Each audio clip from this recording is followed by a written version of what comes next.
Hello again, folks. So now that hopefully you've watched the video right before this, let's just get right back into this, shall we? So many cords under my desk. So we talked at the end of the last video, we talked about the impact stains on the rear door panel. The report here says these impact stains were deposited in a pattern that suggests this blood was released or thrown from a blood-bearing object in motion. So what that means is, and unfortunately for you, I really don't feel like cleaning up a mess in my office right now. So what that means is that whatever was bleeding, the blood either spurted out, was flung, or the object that was bleeding was in motion and some of the blood flung out. Okay, we're going to use another prop. Aren't you excited? So, you know what? Give me 1 second. I'll show you what I mean. So now that I've ran back into my kitchen and I've gotten myself one of my handy dandy props, one of my kitchen knives, what it means by this impact spatter is when you stab someone and you pull out. When you're pulling out, some of that blood's going to be pulled out with the blade and it's going to fling. Wherever that blood flings and splats on a surface, that's what they're talking about here. However, it doesn't state just yet what they believe those stains were from. Because funnily enough, blood spatter patterns actually give you a really good indication of what the weapon was, the manner of death. It's all contained in the blood spatter. Watch Dexter. You can typically tell a stabbing because when the knife is pulled out, not only will there be spray from the wound, but when you fling up, there will be a thin line of blood that flings off of the blade. Okay. If it's a blunt force trauma, like with a hammer or with a baseball bat, it'll be a spurt of blood. It'll be a cast off fling. If it's a shot, it'll be a high velocity spray up against the wall, to say nothing of the high velocity misting. So that's pretty much what you're looking at. But all of those are what is meant by impact.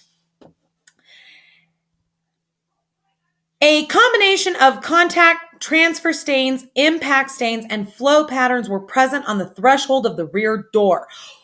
Flow stains are when an object, a limb, is bleeding and it's laying there and the blood is coming out and is landing on the surface. Okay? So, what was in the back of that car that would produce impact stains like from a killing, flow pattern, and transfer stains?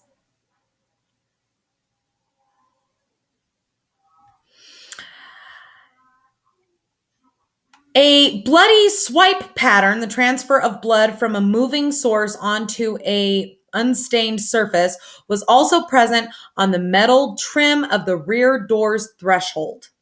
Now, I would actually have to see that stain in order to tell you if it was when putting the object in or pulling it out, but you get what I'm saying here. The carpeted floor of the rear storage area also exhibited contact transfer stains similar to swipe patterns, meaning something was pushed in or pulled out.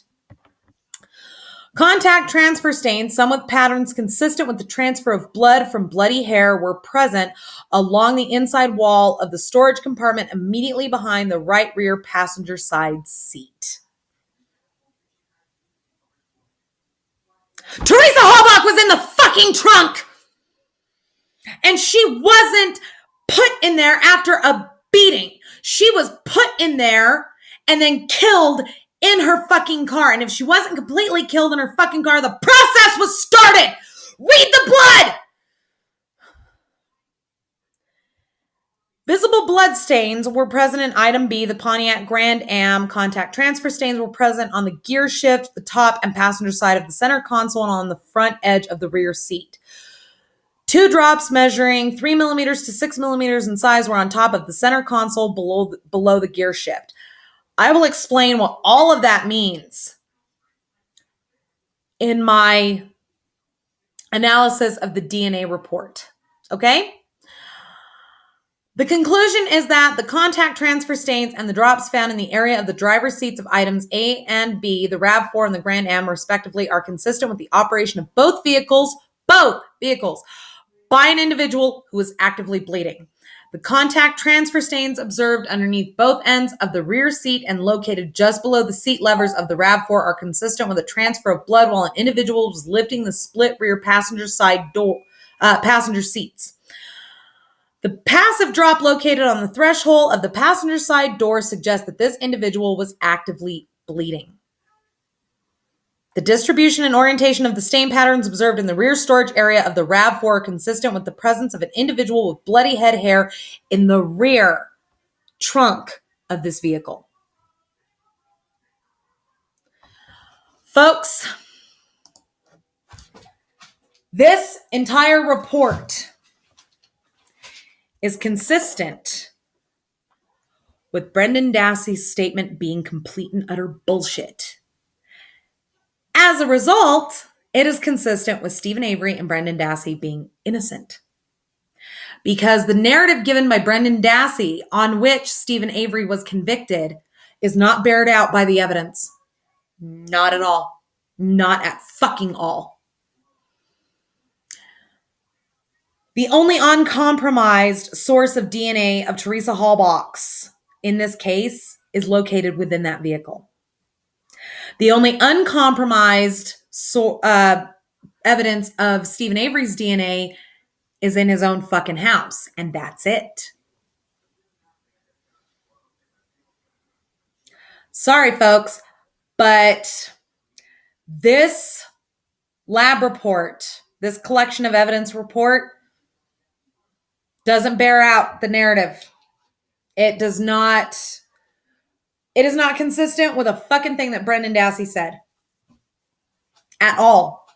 So, if it's not consistent with what Brendan Dassey said, what is it consistent with? Well, I'll tell you, folks.